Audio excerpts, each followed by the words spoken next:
В летний сезон абонентская база сотовой связи «Аквафон» увеличивается в разы. Приезжающие в курортный сезон гости нашей республики, безусловно, хотят оставаться на связи. Новый офис оператора сотовой связи «Аквафон» расположен в непосредственной близости от контрольно-пропускного пункта у въезда в республику. Это предусмотрено для создания удобств нашим гостям. Торжественное открытие, традиционное перерезание красной ленты. Офис центра обслуживания небольшой. Специалисты «Аквафон» всегда окажут соответствующую операторскую поддержку. Оптимальное расположение центра обслуживания позволит туристам сразу после пересечения границы ознакомиться с особыми предложениями от компании «Аквафон», приобрести сим-карту, подключить интернет. Здесь наши абоненты могут получить спектр услуг,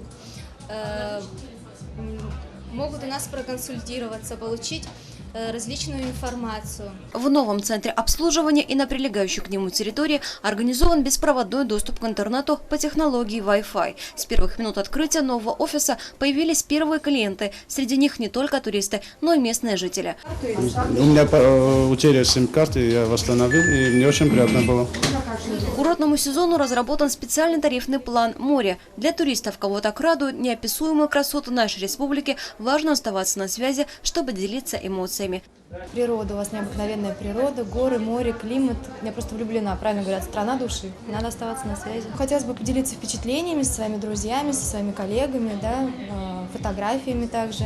Сотрудники нового центра обслуживания «Аквафон» также всегда помогут выезжающим за пределы страны с настройками международного роуминга. Одним словом, оператор мобильной связи стремится к тому, чтобы весь спектр услуг «Аквафон» был понятен и доступен каждому абоненту. Асида Малия, Артур Каланди, Абхазское телевидение.